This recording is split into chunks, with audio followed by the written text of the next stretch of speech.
recibir en sala a miembros de la Comisión Salteños en Defensa del Agua para tratar el tema de la explotación de hidrocarburos en nuestro departamento y la aplicación del decreto departamental número 6.820 del año 2015, asunto número 181/2017. Señor Edil Carlos Silva, usted tiene la palabra. Esta problemática que se nos venía, porque estamos convencidos que es un problema que se nos viene y que ya hoy, como ustedes lo han dicho, lo tenemos encima nuestro. En aquel momento poco se hablaba del tema y de a poco, junto con otros compañeros de esta Junta Departamental, recuerdo a la presidenta que también en esa legislatura tuvo un rol importante en este tema, se comenzó a trabajar y se pudo lograr llevar adelante y que sea aprobado en esta Junta Departamental el decreto que hoy rige y que dice y que indica la prohibición del uso de la técnica de fracking en el suelo del departamento de Salto. Recuerdo que en aquel momento algunos catedráticos del derecho decían que, bueno, que era una norma que quizás no pudiera tener aplicación, que quizás esa norma no pudiera proteger a que nuestras tierras sean explotadas mediante esa técnica. Por suerte, esos catedráticos luego fueron cambiando su forma de ver y son hoy quienes afirman que esta es una norma, este decreto departamental, que nos puede proteger de la explotación del fracking. Perdón, de la explotación de petróleo mediante esta técnica de fracking.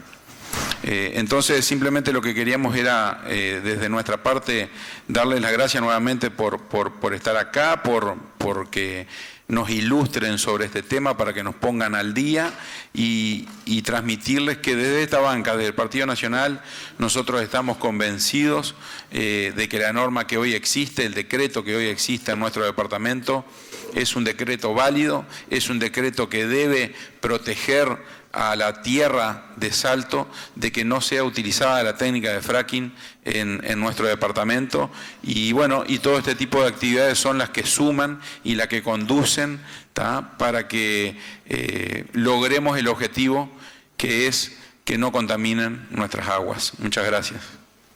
Y le damos la bienvenida a los expositores invitados especiales, el señor Roberto Chandio, que es licenciado en Geografía, que estudió en la Universidad del Norte, en Texas, Estados Unidos, ingeniero de campo en varias empresas, tiene un currículum realmente extenso que no lo voy a leer todo, licenciado, y es argentino y ha viajado más de 2.200 kilómetros para acompañarnos hoy aquí y brindarnos esta charla, lo cual agradecemos, es un honor tenerlo aquí.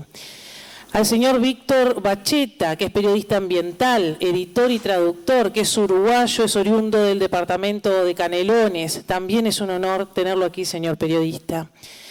Estamos agradeciendo a los miembros de la Comisión Salteños en Defensa del Agua, al alcalde de San Antonio, Martín Barla, que forma parte de esa comisión, la maestra Adriana Carabajal, que va a ser la que nos vaya a dar la introducción a este tema, al presidente del Partido Independiente, que forma parte de la comisión, también Jove Rosas, a la maestra Selva Blanco, que es de la comisión, Héctor Mogliasa, el maestro, a Gustavo La Paz, que también es parte de la comisión, y a las personas que se acercaron realmente interesadas en el tema y que son parte de la comisión, pero de Concordia, de la República Argentina, a María de los Ángeles Urdapilleta, a Óscar Alberto Villanova y a Facundo Escatón. Espero haberlo dicho bien a los nombres. Bienvenidos a todos y, por lo que tengo entendido, la maestra Adriana Carabajal nos va a hacer una introducción de este tema. Tiene la palabra, señora. Soy Adriana Carabajal Conti, soy maestra y estoy también desde el año 2014 transitando el camino de la educación ambiental como educadora en el Ministerio de Educación y Cultura y de la Red Nacional de Educación Ambiental. También formo parte de una ONG, una sociedad civil, Amigos del Viento, que se encarga de la divulgación de información en el área de la meteorología, el ambiente y desarrollo sustentable. Como consecuencia de esto último que acabé de decir, es que al adentrarme en temas ambientales, es que se acercan, bueno, hicimos una serie de actividades en Salto que quizás no son muy conocidas porque el tema ambiental en sí tiene poca prensa siempre, lamentablemente, y en estos tiempos les pedimos que la prensa preste más atención porque se nos vienen tiempos muy difíciles y necesitamos de ustedes, que son quienes van a tomar las decisiones, que se pongan las pilas y que nos apoyen y que sobre todas las cosas tengan en cuenta el bien de la comunidad, de las personas que pusieron su fe en ustedes, que los han votado y que los representan hoy aquí, al pueblo de Salto. Al comienzo quería decir también que trajimos este tema del fracking como consecuencia de una inquietud que nos manifestaron los compañeros de Concordia, la Asamblea Ciudadana, que son los compañeros que nos acompañan afuera, y también fuimos a esas reuniones y nos empezamos a adentrar en lo que es el conocimiento de todo de esta problemática. Esto nos llevó también a formar parte del foro regional, y estoy hablando de la ONG nuestra, pero que trajimos la inquietud a Salto de que este tema tenía que tener, digamos, un espacio, tener conocimiento, que la gente tiene que estar enterada. Agradezco enormemente el espacio que me dio el periodista Pedro Rodríguez en su espacio que tiene en Cero Estrés, en un programa que va de la hora 0 a las 3 de la noche, de la madrugada, perdón, y en su portal. Fue el primer medio que nos dio la opción de poder contar qué es el fracking y qué era lo que se venía detrás. Yo solamente voy a hacer una apreciación, digamos, de qué es la técnica en sí. Los compañeros, Roberto Chandio es especialista, luego va a dar su sello final, que es lo más importante, y Víctor Baqueta, que es el compañero que representa a un movimiento de Uruguay libre de megaminería, y está empapado en todo lo que tiene que ver con el problema que venimos a plantear hoy aquí, que es las perforaciones sobre territorio uruguayo. Más específicamente, sabemos que es en Tacuarembó, en Paysandú y en Salto. Lo que más nos preocupa es Salto. Tenemos 2 pozos de 1.400 metros de profundidad. Tenemos que tener en cuenta que el acuífero es un bien compartido con otros países. No somos dueños del agua. O sea, lo compartimos con Argentina, lo compartimos con Brasil, lo compartimos con Paraguay. Y esto es una lucha que debe transformarse en una lucha de todos. No es una lucha que tiene que trascender las fronteras y trascender, es una lucha de pueblos.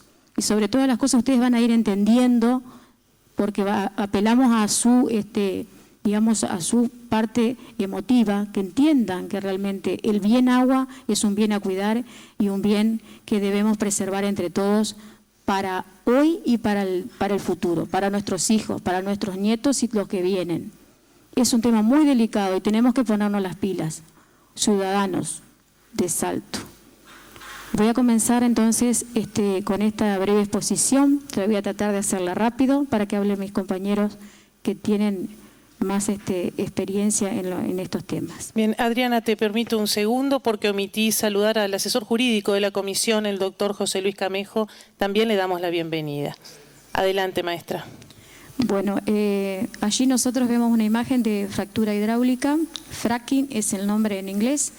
Y planteamos cómo se daría, digamos, la técnica del fracking, digamos, medio a los golpes con la sustentabilidad del planeta. Por allí arriba vemos una forma de obtener energía en forma, digamos, con los famosos parques eólicos, pero por debajo tenemos el agua, que es, digamos, lo que predomina en nuestro planeta. Bueno, allí dijimos ¿qué es el fracking? Los yacimientos de fracking son rocas que tienen hidrocarburos atrapados en su interior, pero que no los pueden liberar fácilmente porque su permeabilidad es muy baja. Requiere una perforación horizontal de las capas porosas donde están alojados los fluidos líquidos y o gases de interés para extraer. Para liberar el agua, el petróleo o el gas de esos poros, se procede a fracturar ese sustrato poroso por medio de explosiones y presión. Esto requiere una inyección de alta presión de agua, o sea, mucha cantidad, arena y una baja cantidad, aproximadamente un 1% de aditivos explosivos muy contaminantes. Si las fracturas se propagan hacia otras formaciones geológicas, puede haber peligro incluso de contaminación. Esa peligrosa propagación de fracturas es más factible en las formaciones que están por encima de la capa porosa, hasta unos 300 metros por encima del nivel donde se está haciendo el fracking. Esto significa un alto riesgo de contaminación de esos estratos geológicos, especialmente los acuíferos más profundos, y allí estaría en peligro el acuífero Guaraní, que es lo que estamos en cuestión aquí hoy.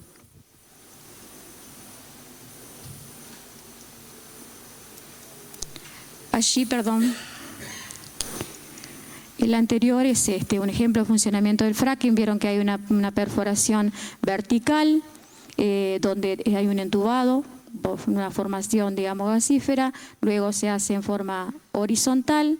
Las fracturas son inducidas por explosión, o sea, son sismos, como dijimos, inducidos, y esto también después los especialistas lo van a explicar. Lo complicado que va a ser entonces para estas formaciones. Las distintas capas, el acuífero freático en la parte de arriba, luego la capa impermeable, el de basalto, el acuífero profundo, que ahí está nuestro acuífero Guaraní, y lo pusimos entre signos de interrogación, y lo último, la capa impermeable. Y bueno, y allí arriba vemos las piletas de agua dulce donde van los fluidos de fracturación, que son, digamos, lo que vuelve del pozo, o sea, se inyecta al pozo y vuelve a las piscinas de agua dulce.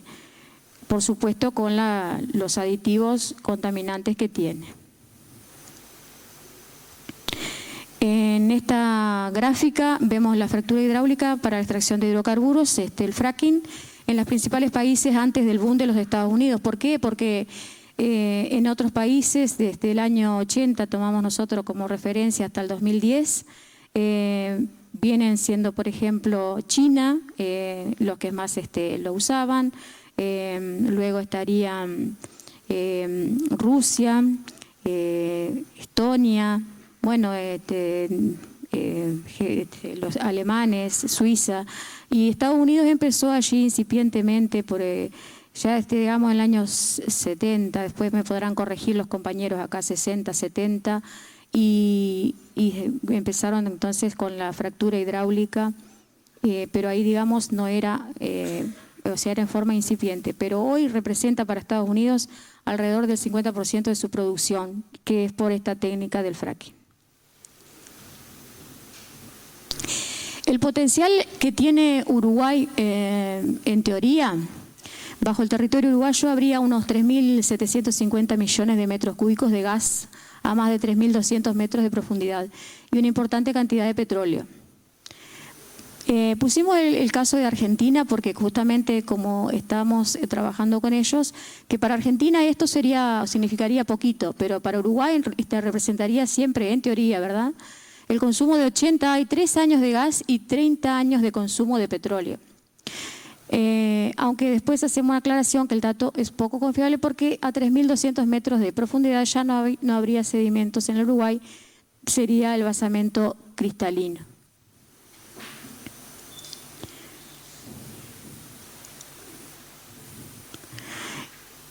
Se me pasó. Bueno, los peligros del fracking. ¿Qué es lo que se inyecta en esos pozos? Ácido clorhídrico, sal, metano, etanol, benceno, naftaleno, policrilamina, 2-butoxietanol.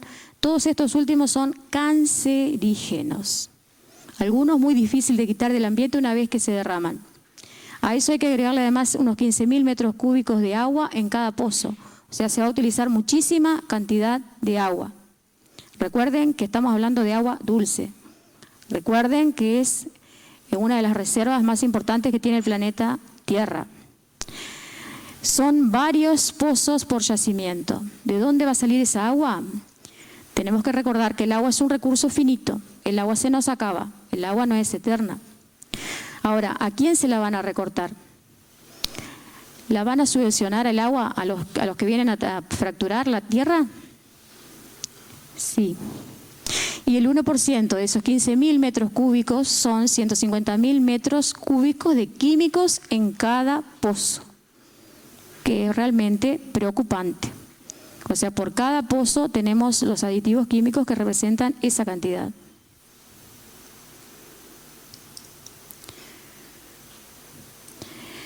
Las emanaciones de los pozos, o sea, lo que vuelve, digamos, del pozo, se llama agua producida o agua residual, que proviene de la formación geológica. O sea, las capas a fracturar son rocas llamadas lutitas, pelitas negras. Negras, ¿por qué? Porque contienen una gran cantidad de materia orgánica. Se formaron en un ambiente sin oxígeno, con una condición ideal para acumular gran cantidad de metales y metaloides. Ejemplos: el arsénico, el selenio, el bario, el cadmio, el mercurio, el plomo, el radio, y especialmente está indicado allí en negrita radio, y el uranio, torio, vanadio y molibdeno, porque son radiactivos. Estos elementos pueden pasar al agua, que le llamamos residual. En inglés le llaman agua producida. El agua residual, que está viniendo de la propia formación con tolueno y sileno, lo más peligroso es que lo anterior, no solo porque contiene metales pesados, sino también porque contiene materiales radiactivos, como lo dije recién, y algunos altamente radiactivos, como el radio.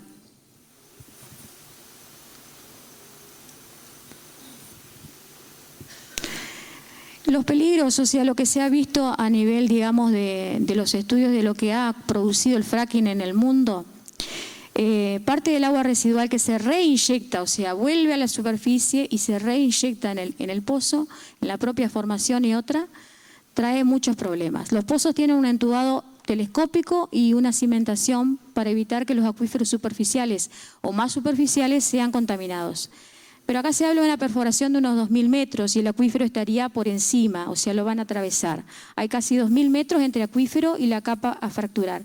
Esa fractura no tiene posibilidad de llegar hasta ahí por haber importante cantidad de roca en medio, pero la tubería debe aislar los estratos superiores de los fluidos fracking y residuales, y existen muchas fallas documentadas del entubado y la cementación. Un ejemplo de ello es en Ohio, la falla de cementación que causó contaminación en los acuíferos y agua potable por el propio gas metano. En Colorado, Estados Unidos, estamos hablando, hubo una fuga de metano y de benceno, algo muy malo, contaminando acuíferos por falla en la cementación. Y el tercer problema que planteamos allí es el problema: se ejerce una enorme presión muy grande a las paredes del pozo. Se usan químicos muy agresivos para el propio entubado que puede llevar a que falle. O sea, nada es seguro. Dakota del Norte hubo otros fluidos también producto del fracking que contaminaron el acuífero al reventar el entubado. O sea que estamos hablando de los efectos y los peligros que tiene estas fracturas.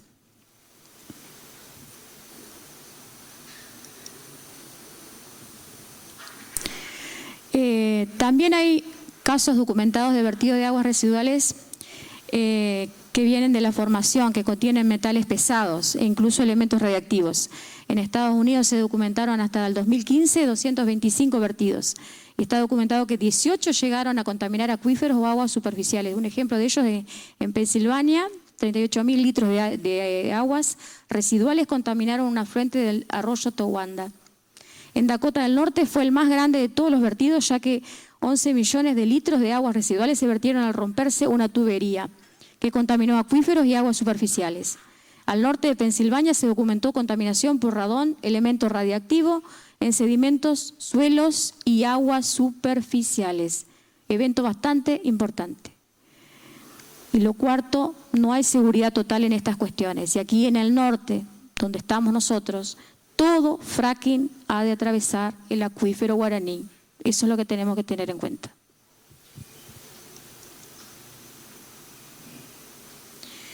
Los peligros del fracking, bueno, emisión directa de gases de efecto invernadero. El gas que en general se está explotando es el metano, es decir, que habrá emisiones de metano, escapes continuos e importantes a la atmósfera.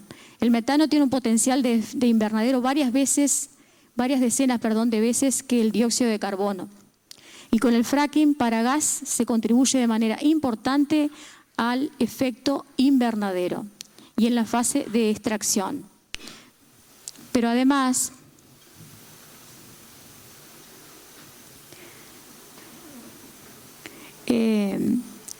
está allí entonces lo que pasó con los peligros del fracking, el abaratamiento de la quema de fósiles.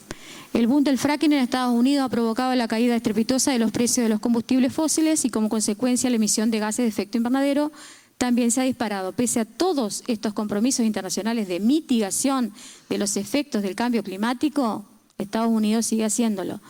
Si esta tendencia continúa, no se va a llegar a limitar el calentamiento del planeta a menos de más 2 grados para 2050, como es requerido por la ciencia para mantenernos a niveles dentro de los niveles de cambio climático más manejables en la mayoría de los habitantes.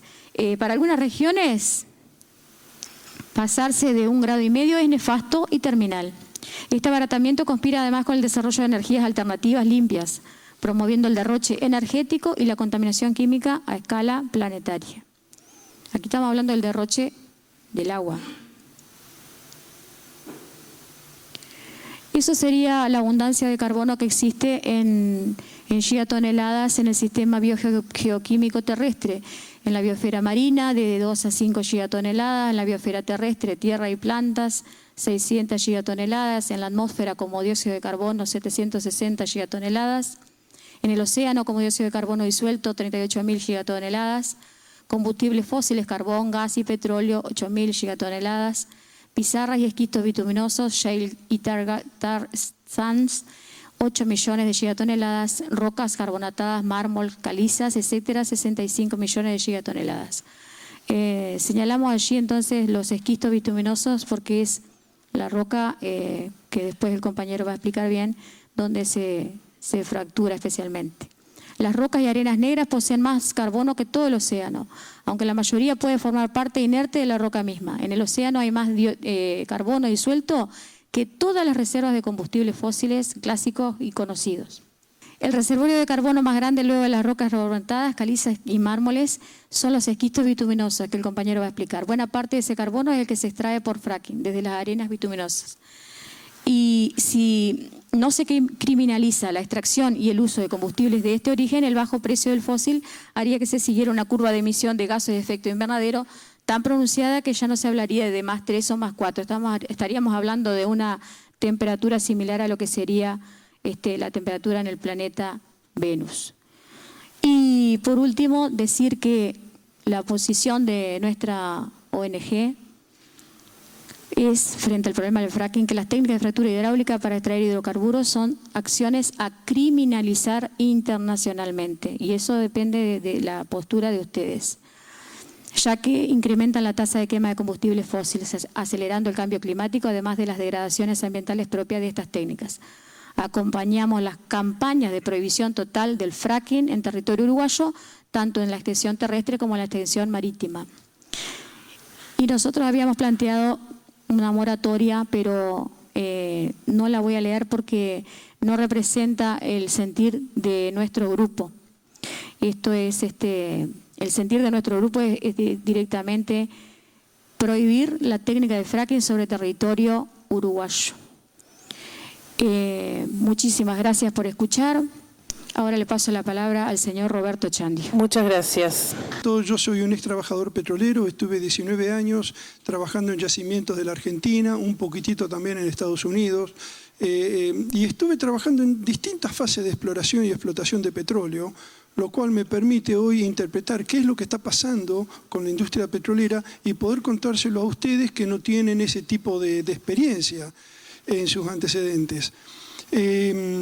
Lo que yo quisiera hacer antes que nada es poner énfasis que la explotación del petróleo es mala cuando se usa el fracking, pero es tan mala cuando no se usa el fracking.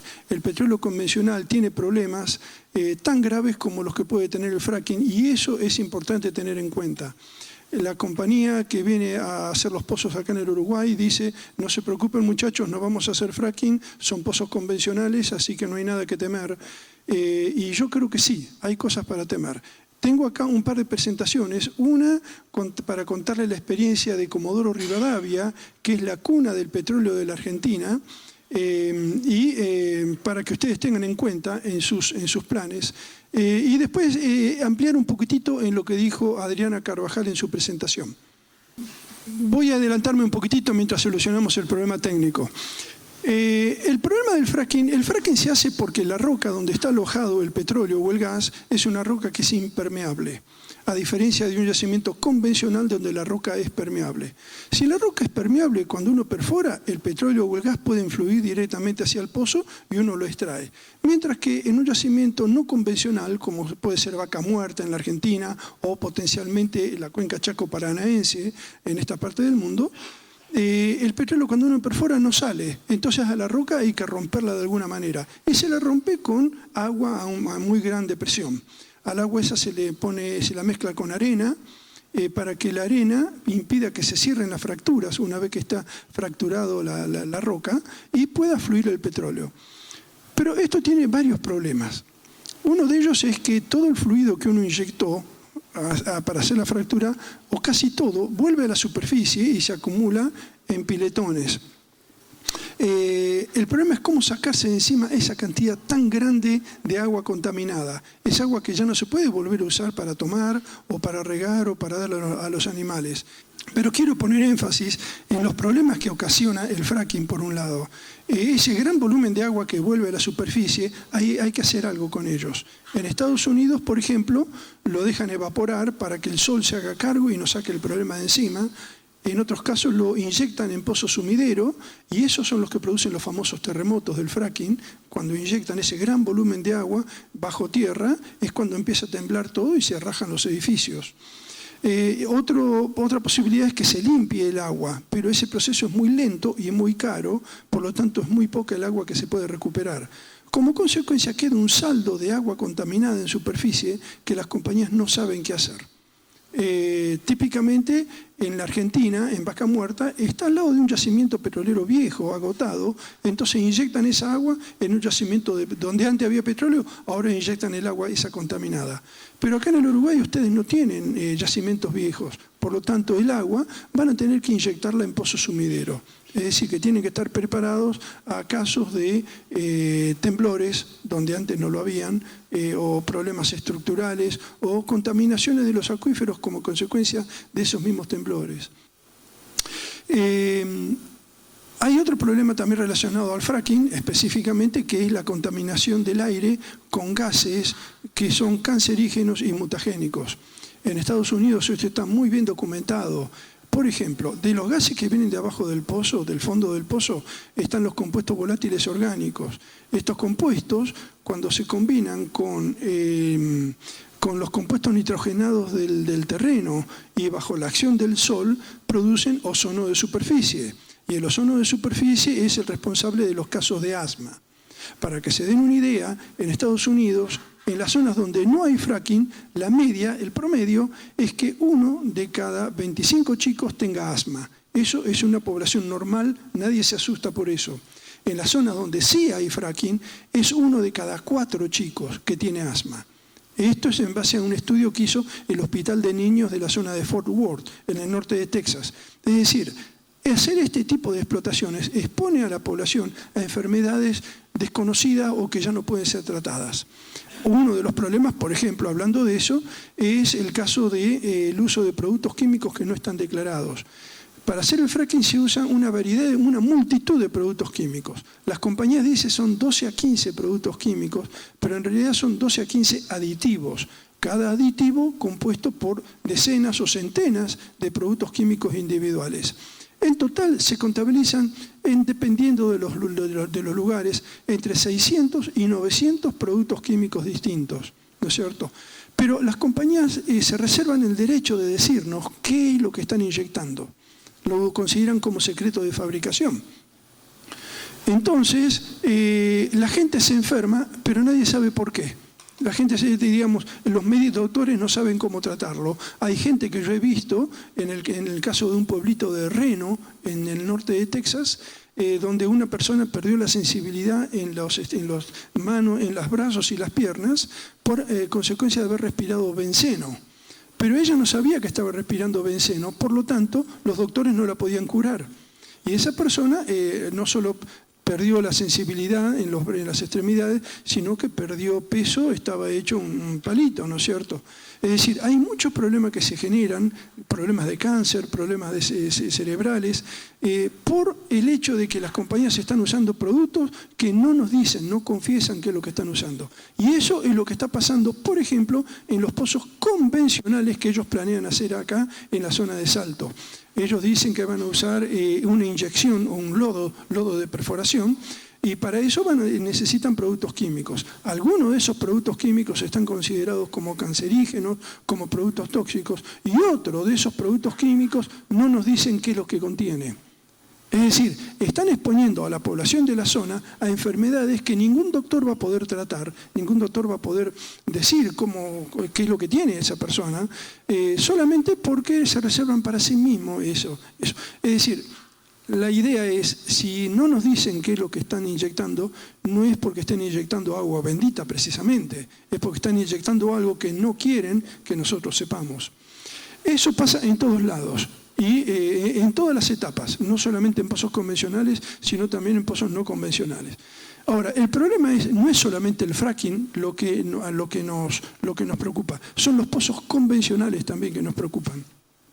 En Comodoro Rivadavia, un ejemplo clásico de lo que es la industria del petróleo, han destruido toda la zona, han contaminado toda la zona, y ahora que se empiezan a evidenciar los problemas que trae la explotación petrolera, las compañías lo que hacen es cierran las puertas y se van. En Comodoro Rivadavia, la compañía Sinopec, que es una compañía china muy grande, anunció de un día para otro que mañana nos vamos, le dejamos el yacimiento, no queremos saber nada más con eso. ¿Por qué? Porque el temporal de lluvia que hubo rompió cañerías por todos lados, se contaminó todo con petróleo, pero ellos no quieren hacerse cargo.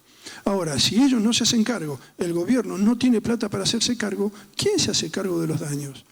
Nadie. El que se hace cargo de los daños es el ciudadano final, que tiene que vivir con las enfermedades o las consecuencias de toda esa contaminación. Y es a eso a lo que uno tiene que apuntar, las consecuencias a largo plazo que tienen este tipo de explotaciones. Todos los pozos, el 100% de todos los pozos petroleros, convencionales o no convencionales, verticales o horizontales, dado el tiempo necesario, pierden. Todos. ¿Por qué? Porque las cañerías se corroen por la corrosión misma, el ambiente en que están trabajando, y porque las cementaciones que se supone que deberían aislar, se suponen que son eternas, sin embargo duran muy poquitito. Hay veces que apenas terminado el pozo ya están todas quebradas las cementaciones, permitiendo fugas. Típicamente el 6% de todo pozo nuevo tiene pérdidas por daños estructurales. Significa que 6% de esos pozos ya están dando pérdidas contaminando los acuíferos, ¿no es cierto? Y dado el tiempo necesario, el 100% de ellos va a contaminar. Bueno, miren, voy a ir rapidito por esta presentación porque me estoy quedando sin tiempo. El 29 de marzo hubo una gran tormenta en Comodoro. Llovió en una semana lo que llueve en 4 años. Por supuesto, no hay gobierno que esté preparado para una contingencia de esa, y el temporal hizo un desastre, rompió todo. Acá en este caso ustedes pueden ver la calle rota y las cañerías de agua que cruzan de un lado a otro de la calle, y rompió todo, destrozó toda la ciudad. No toda la ciudad está así, pero gran parte de Comodoro quedó en estas condiciones. De la misma manera que ustedes ven acá cañerías de agua, también hizo lo mismo con las cañerías de petróleo. Esto que ven acá es un gran cañadón que antes no estaba, que lo abrió la tormenta, arrasó con todo lo que había y dejó expuestas cañerías de petróleo que quizás tienen 20, 30, 50 años de edad de estar instaladas. Por supuesto, estas cañerías empezaron a perder petróleo inmediatamente, se rompió, hizo un desbarajuste por todos lados. Adelante. Una de las consecuencias es que, por ejemplo, este señor acá en su casa tiene un gran charco de petróleo que no sabe de dónde le salió. ¿No es cierto? Petróleo. Uno dice, ¿cómo petróleo adelante de la casa? Adelante. Este señor lo vemos acá con un balde tratando de sacar petróleo, barro y petróleo de adentro de la casa, ¿no es cierto? Porque se le había metido todo adentro. Adelante. Acá tengo otra foto donde se ve la familia, la señora, el esposo y los chicos tratando con una carretilla, tratando de sacar la casa toda empetrolada. Todo esto negro que ven acá es petróleo.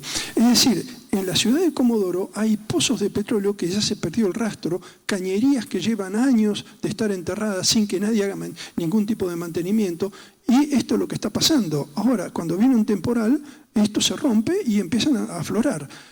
Acá ustedes pueden tener problemas de que si tienen pérdida de cañería van y les salen las ovejas manchadas con petróleo o las vacas tomando agua contaminada y dando terneros deformados, animales deformados. Eso es común donde hay explotaciones de este tipo. ¿Por qué? Porque las compañías petroleras, todas, la industria del petróleo es notoria por eso, no hacen mantenimiento preventivo. Esperan a que se produzcan las roturas para recién entonces reaccionar. Y depende del tipo de rotura. Si es una rotura que pierde un poquitito de gas y ese poquitito de gas no afecta mi producción final, yo no la voy a reparar. La voy a reparar solamente cuando la rotura afecte lo que yo puedo vender de ese gas producido. Si es una pérdida de petróleo, lo voy a hacer solamente cuando los vecinos pongan el grito en el cielo y me obliguen a mí a ir y repararla. Solo entonces voy a ir y voy a hacer el esfuerzo para parar la producción y reparar todas las cañerías rotas. Al comienzo todo está muy bien, los primeros 2, 3, 5 años todo muy lindo, todo muy pintadito, todo brillante, pero a medida que pasa el tiempo, la gente que instaló las cañerías, la gente que hizo los pozos, se mudó, se murió, cambió de trabajo, la compañía la vendieron a otra compañía y se pierde todo rastro de todo este tipo de instalación. Como consecuencia queda toda la ciudad expuesta a riesgos que nadie sabe cómo corregirlos. Adelante. Acá otro caso más, el señor muestra en el piso de la cocina un charco de petróleo. Esto no es nuevo, entre paréntesis, esto salió ahora porque hubo ese gran temporal, pero en Comodoro hace años que la gente se queja que le sale petróleo o gas en el piso del dormitorio, en el piso de la cocina. ¿Por qué? Porque por abajo está todo contaminado por cañerías podridas de hace años, perdidas, que nadie tiene control sobre eso. Adelante. Bueno. ¿Cuál fue la solución que encontró Sinopec? Sinopec dijo, la tormenta pasó el 29 de marzo. El 29 de abril, un mes después, dijo, mañana nos vamos, mañana cerramos la operación y nos mandamos a mudar. Entonces le dejaron al gobierno y al pueblo un yacimiento colapsado con cañerías rotas, un desastre ambiental total, pero ellos se lavan las manos, ellos no se hacen responsables de nada. Esto es lo que está pasando con todas las compañías. Ahora salió Sinopec con esto, pero el problema lo hizo la vieja YPF estatal hace 30, 40 años atrás. Ellos fueron los que empezaron con este tipo de explotación y en ningún momento se encargaron de hacer la reparación de los pozos o la reparación de cañerías. Sinopec es lo más evidente, lo más burdo si se quiere, pero son todas las compañías igual. Todo muy bien mientras ellos puedan sacar plata, sacar la producción. Pero en cuanto haya un pequeño problema, se mandan a mudar, se van a Miami a disfrutar de sus ganancias y se olvidan del problema. El problema es después para nosotros. Adelante. Creo que esto fue lo más importante de esta parte. Les cuento, en Comodoro Rivadavia, está acá abajo en el sur, está la península Valdés, donde se ven las ballenas. Teníamos 2 lagos que abastecían de agua a toda la zona petrolera. Pero el consumo excesivo de las industrias petroleras, porque usan el agua dulce para inyectar para recuperación secundaria del petróleo, lo inyectan bajo tierra. Por un lado eso, por otro lado el cambio climático que hizo que llueva menos, por otro lado hornos superficiarios que derivaban el agua de los ríos, en vez de mandarla al lago lo usaban para su propio provecho, hizo que este lago, el Colé Huapi, desapareciera. Adelante. En esta otra diapositiva vemos el viejo lago Muster, que antes era mucho más grande, muy reducido de tamaño. En el medio ahora apareció una isla que antes no estaba. Y acá estaba el lago Colé Huapi, que desapareció. Ahí donde estaba el lago, ahora es un arenal. Incluso encontraron una avioneta que había caído en la década del 60, donde murieron 4 personas que nunca se pudo encontrar. La encontraron ahora acá en las orillas del lago. Es decir, el lago desapareció. Sin embargo, la explotación petrolera siguen perforando alrededor de lo que era el lago Colehuapi, y en esta parte piensan hacer un basurero petrolero para tirar residuos de toda esa explotación.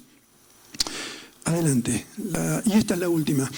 Como consecuencia, el viejo conocido viento patagónico, es muy famoso esto, con corriente continuamente corre de oeste hacia este, hacia el mar. Todo esto que ven acá es la arena que arrastra del lago Colehuapi desaparecido, más la arena de los yacimientos petrolíferos. Recuerden que donde hacen un pozo, ellos rompen toda la capa de terreno superficial y dejan expuesto la arena que hay abajo, la arcilla. Todo eso se lo lleva el viento. Acá tienen un ejemplo. Acá, por ejemplo, no se secó el lago. Esta es la parte norte de la provincia de Santa Cruz. Y ustedes pueden ver acá la arena que vuela el viento desde Santa Cruz. Es decir, el proceso de perforación, de extracción de petróleo, todo este petróleo convencional, entre paréntesis, conlleva una destrucción superficial y un proceso de desertificación. Aparte de los problemas de contaminación que les conté antes, aparte de los problemas sociales que genera. En Comodoro es el lugar más desigual de la Argentina. A mí me da pena porque es mi lugar, yo soy de ahí, pero el que trabaja en el petróleo está bien. Esa persona gana plata, maneja su camioneta, es feliz. Pero es quizás un 1% de la población. El resto se tiene que vivir a partir de ese momento con pagar alquileres a precio de petrolero, con comprar comida a precio de petrolero. Todo se encarece y establece una división social terrible. La gente tiene que trabajar 3, 4 trabajos, muchos de ellos, las mujeres también, produce una ruptura familiar, una ruptura de la sociedad que no se justifica. Sobre todo con una industria que está en vía de extinción. Eso son lo que ustedes tienen que pensar antes de permitir este tipo de explotaciones en su zona. La experiencia está, basta solamente con hacerse un viajecito hasta Comodoro, en el sur de la Argentina, y van a ver lo malo que esto puede ser para su sociedad. Eso es todo, gracias.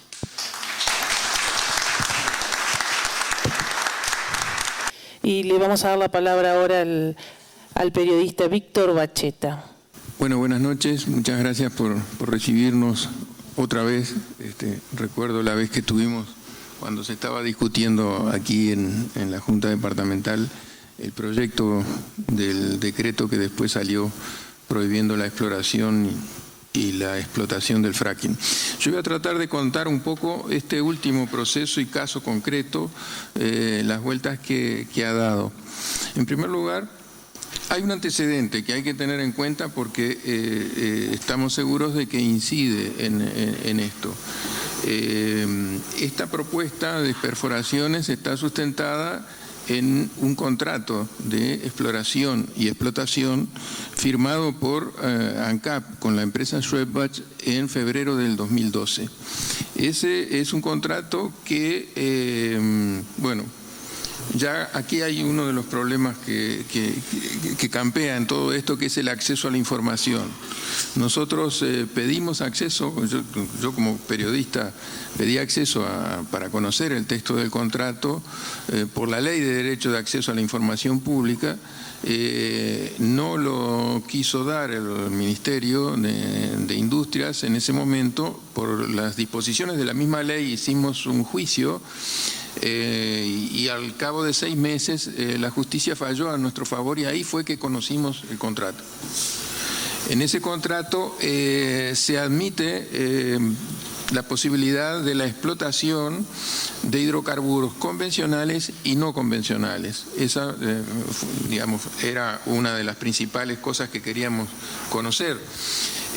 Hay otras disposiciones, incluso yo pensaba mostrárselos en una presentación, pero no importa. Entre otras cosas, en ese contrato se dice que la gestión de las autorizaciones ambientales que deban realizarse para actividades relacionadas con ese contrato serán realizadas por ANCAP.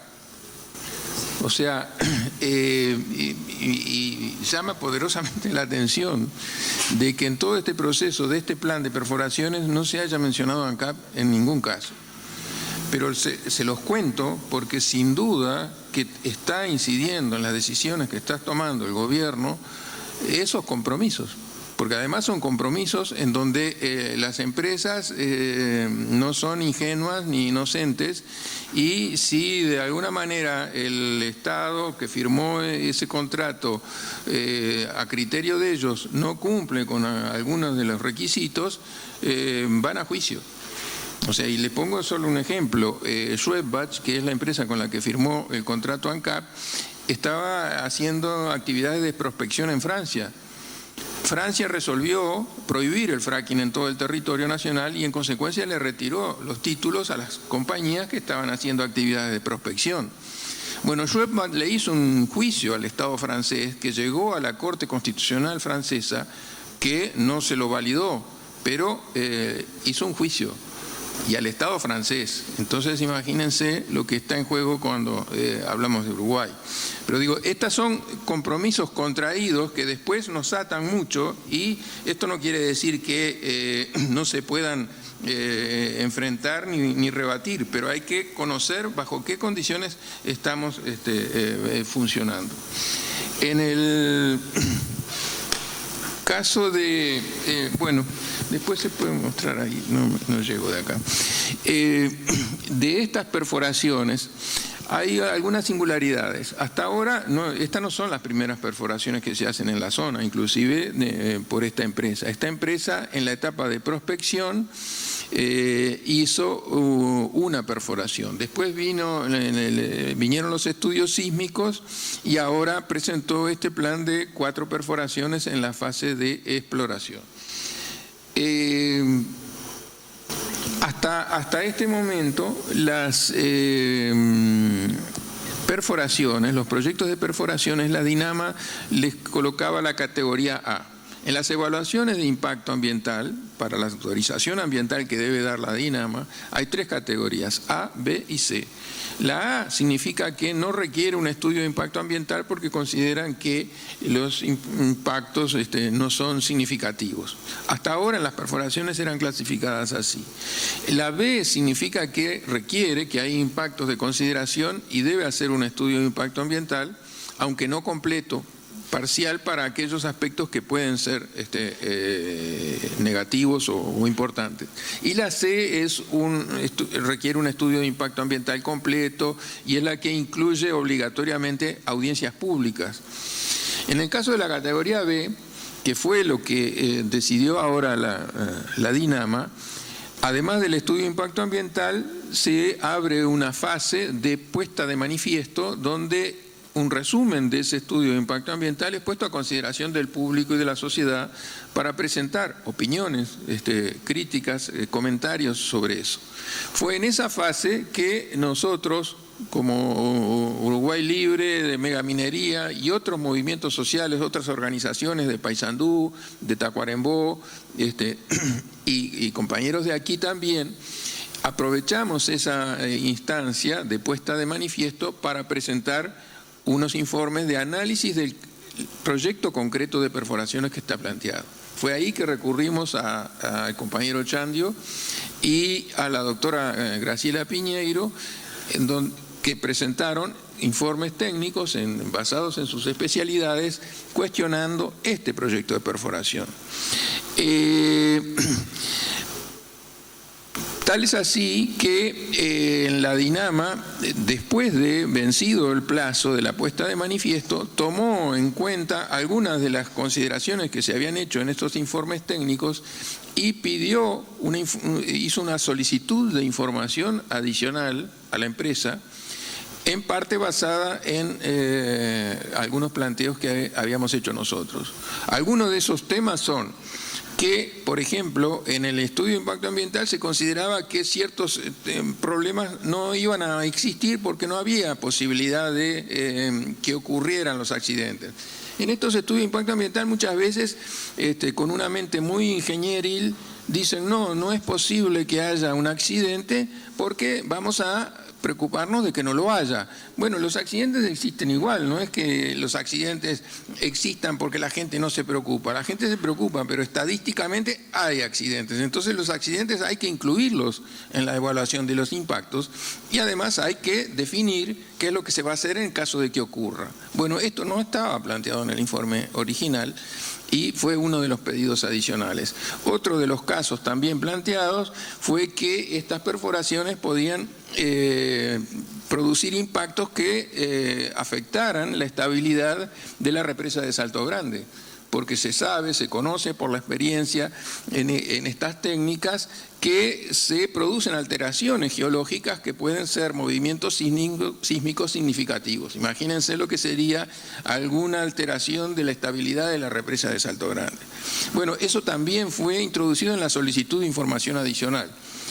Pero después de eso nos ocurre algo, y es que ya cuando evidentemente se venía la etapa donde iban a autorizar las perforaciones, que fue lo que hizo el Ministerio en la actualidad, el director de la DINAMA, el ingeniero Alejandro Nario, incluso en declaraciones que no sé si las hizo aquí en Salto, pero las hizo en Paysandú, dijo que bueno, que ya se había cumplido la fase de la solicitud de información adicional, que la empresa había presentado sus respuestas y que bueno, en definitiva esto era un pozo, una perforación como la que se hace cuando se busca agua para las termas.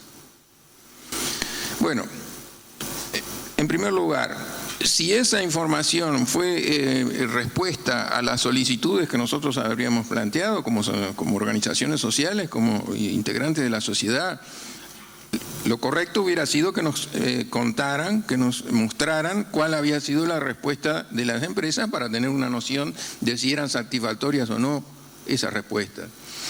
En segundo lugar, decir que estas perforaciones en búsqueda de hidrocarburos son lo mismo que la perforación para un pozo termal es falsear completamente los hechos. O sea, un pozo que está buscando hidrocarburos tiene componentes en los lodos, componentes químicos que sin duda no los tiene, no los necesita para buscar agua.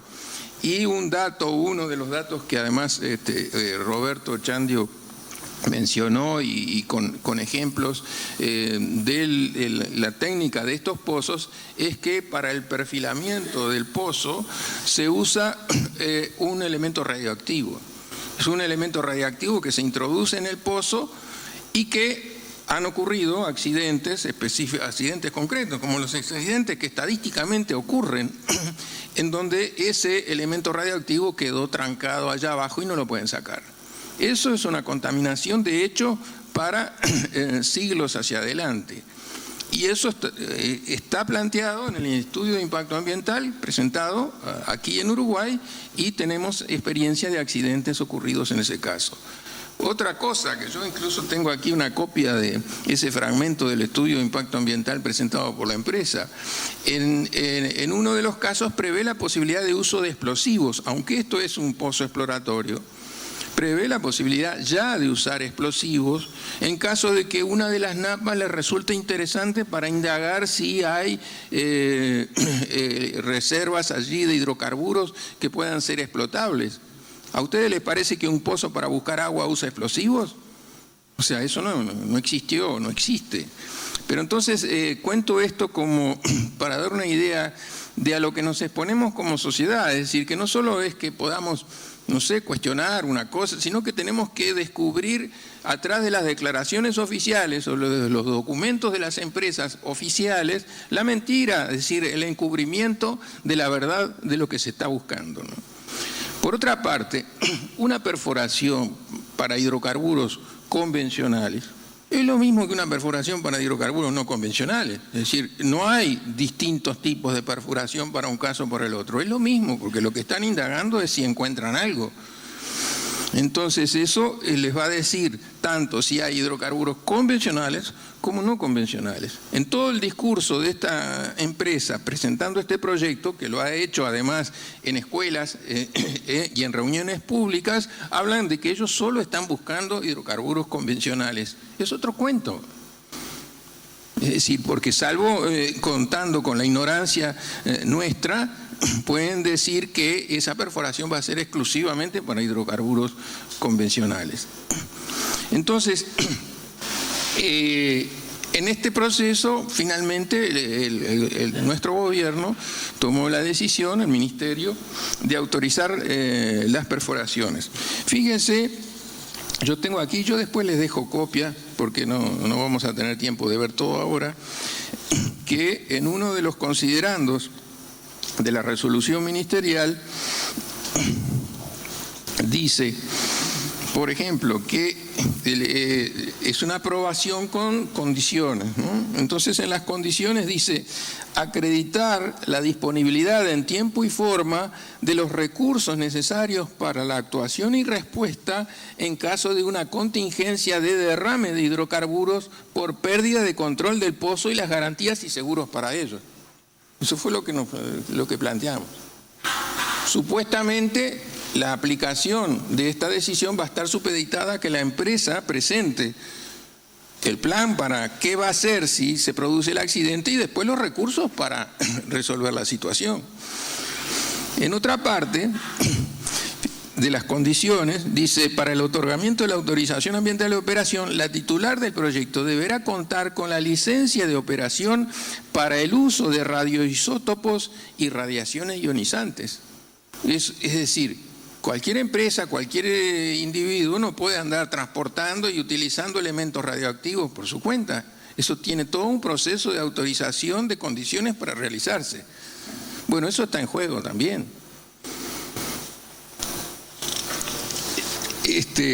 Entonces, para nosotros el tema es el siguiente, o sea,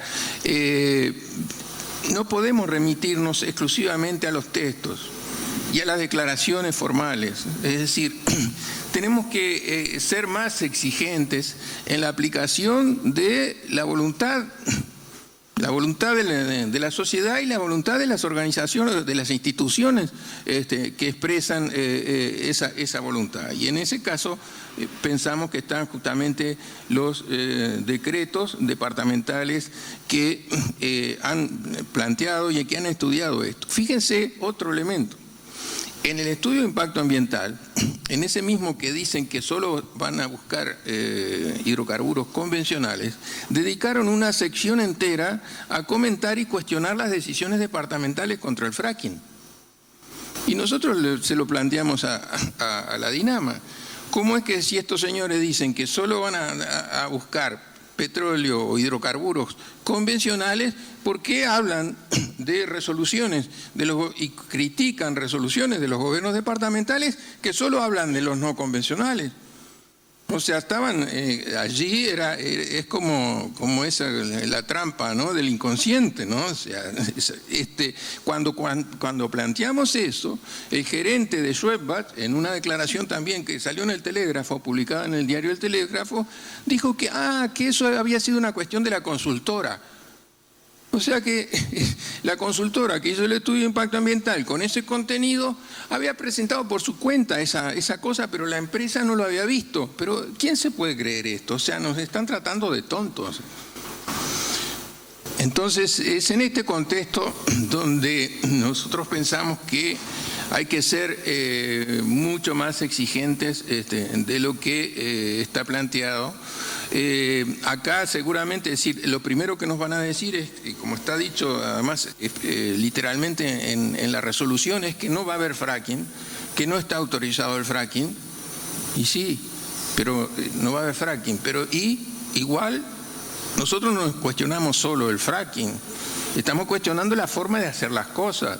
Y estudiamos concretamente este proyecto y esta propuesta para ver si era una propuesta seria. Y todas las evidencias de lo que ha hecho la empresa son de que no es seria, que no es responsable, que no nos están diciendo realmente lo que van a hacer. Bueno, nosotros somos una organización social, somos un movimiento apartidario, independiente de opciones partidarias. Tenemos integrantes de todos los partidos en nuestro interior, pero expresamos y propugnamos una acción en función de los intereses colectivos, de los intereses de todos, de los intereses de la sociedad y del pueblo en su conjunto. Entonces, es en función de esa que nosotros creemos que podremos defender como sociedad, como pueblo, como nación, los intereses de toda nuestra sociedad y de nuestra nación. Muchas gracias.